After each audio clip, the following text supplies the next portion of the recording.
Hai, hello, salam sejahtera Malaysia. Selamat datang ke channel Fels Lifestyle. Terima kasih kerana terus setia dan terus bersama di dalam channel ini. Tuan-tuan dan puan-puan yang saya amat hormati, saudara-saudara yang saya amat hormati. Setelah rakyat Malaysia dikejutkan berkaitan dengan satu isu, yaitu garis panduan untuk datang ke rumah ibadat bukan Islam. Akhirnya antara yang lantang bercakap tentang isu ini adalah Akmal Saleh, yaitu Ketua Pemuda UMNO, di mana beliau juga adalah komponen di dalam kerajaan. Anwar Ibrahim sebelum ini mengesahkan tiada garis panduan baru bagi acara bukan Islam. Kerana menurut Anwar Ibrahim, garis panduan yang dicadangkan tidak perlu kerana umat Islam di negara ini sudah tahu batas. Nah, pada akhirnya saudara-saudara ini membawa kepada keputusan Akmal Saleh yang mengejutkan Anwar rasanya berkaitan dengan garis panduan. Akmal Saleh tak setuju dengan Anwar Ibrahim, Perdana Menteri. Ingatkan orang bukan Islam, jangan campur. Kota Pemuda UMNO tidak bersetuju dengan pendirian PM bahawa tiada keperluan untuk garis panduan baru bagi orang Islam menyertai acara di rumah ibadat bukan Islam. Dalam catatan di media sosial, Akmal berkata, garis panduan yang disediakan adalah untuk dijadikan sumber rujukan. Tidak semua orang tahu dan ada ilmu seperti yang kita tahu dan faham. Manakala seterusnya, kepimpinan DAP dalam satu keputusan, pemuda DAP berkata, cukuplah Akmal, junjung titah Sultan Selangor. Nah, ini teguran kepada Akmal ataupun nasihat kepada Akmal rasanya.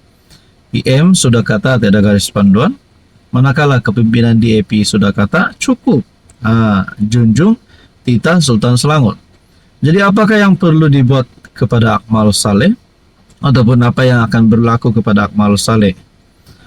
Ketua Pemuda UMNO Akmal Saleh digesa menjunjung titah Sultan Selangor, Sultan Sharafuddin Idris Shah, berhubung garis panduan kontroversi yang dicadangkan untuk umat Islam.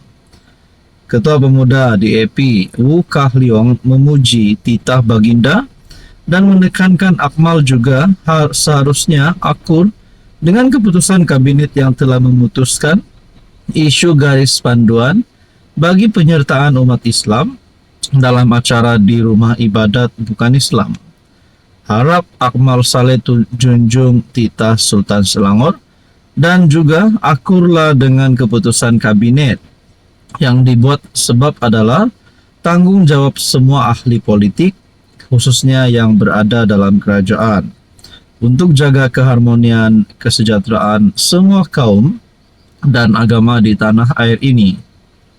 Enough is enough, simple as that, mudah saja. Cukup-cukuplah, katanya ketika dihubungi Malaysia Kini. Sebelum ini Akmal membantah pendirian PM mengenai garis panduan yang dicadangkan. Berkata garis panduan itu boleh dijadikan rujukan yang berguna. Namun hanya beberapa jam kemudian, Sultan Sharafuddin secara tegas menolak cadangan garis panduan itu sambil menzahirkan keyakinan umat Islam memahami kebatasan akidah mereka, iman yang teguh serta bijak membezakan antara yang benar dan salah. Wu turut menegaskan sebagai anggota kerajaan perpaduan, Akmal tidak sepatutnya bersaing dengan pembangkang untuk menjadi juara konservatif, apatah lagi menentang Anwar. Saudara-saudara, ada satu persoalan di sini. Sekiranya Akmal Saleh menentang Anwar Ibrahim, adakah beliau layak dipecat, layak keluar daripada kerajaan perpaduan? Bagaimana pula respon Ahmad Zahid sebagai Presiden UMNO berkaitan dengan kenyataan Ketua Pemuda UMNO? Nah, saudara-saudara, kita nantikan saja apa yang akan berlaku. Halo semua, salam sejahtera Malaysia. Salam sejahtera, selamat datang ke channel Fels Lifestyle. Terima kasih kerana terus setia dan terus bersama di dalam channel ini. Saudara-saudara yang saya hormati, baru-baru ini kita telah mendengar banyak cerita tentang rasuah yang berlaku di Malaysia. Penyelewengan dana, pengubahan wang haram, sakau sana sini, syarikat besar, syarikat kecil, serbuan dilakukan dan macam-macam lah yang melibatkan berkaitan dengan skandal rasuah. Tapi pada akhirnya rakyat di negeri Sabah telah digemparkan berkaitan isu skandal rasuah Sabah, di mana telah menjadi sebutan ataupun menjadi buah mulut ramai orang seluruh Malaysia berkaitan dengan rasuah adun berjemaah ini.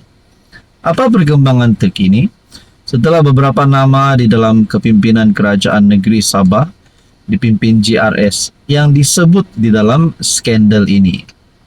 Ini satu pendedahan terbaru yang bagi saya pasti mengejutkan kepimpinan Haji Jinor.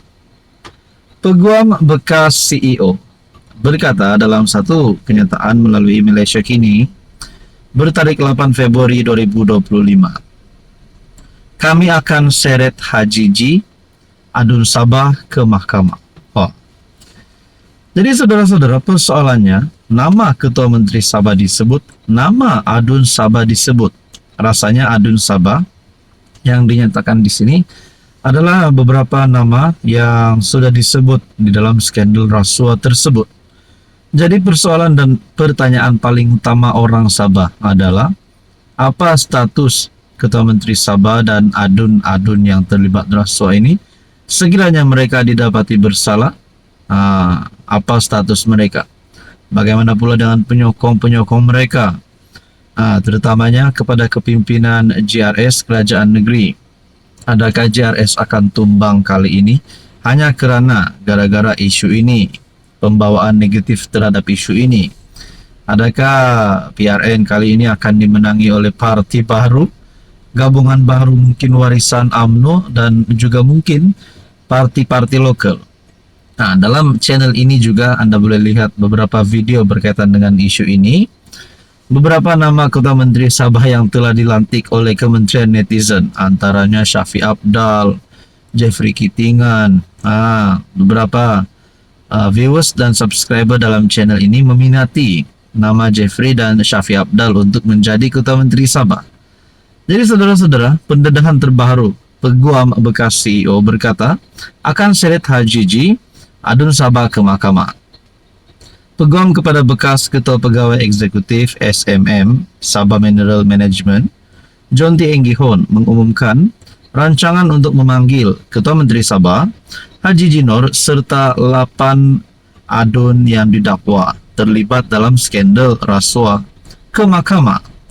Bercakap dalam Majlis Rumah Terbuka Tahun Baru Cina, Anjuran Warisan di Kota Kinabalu, Peguam Chin Tek Ming memberi bayangan tentang prosiding mahkamah yang bakal menjadi tumpuan sambil menggesa hadirin bersiap sedia untuk menyaksikan perbicaraan yang dramatik.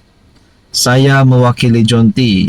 Apabila kes ini didengar di mahkamah, kami akan memanggil Haji Ji, para adun dan individu yang terlibat lebih daripada 20 orang, kata Chin, yang juga merupakan penasihat undang-undang warisan. Kami akan memaksa mereka untuk memberi keterangan. Jadi, sediakan kacang dan bersedia untuk menonton persembahan ini, tambahnya. Saudara-saudara yang saya hormati, Anda rasa kalau Haji Ji tumbang kerana isu ini, Anda rasa siapa yang layak untuk memimpin kerajaan negeri Sabah? Apa komen Anda?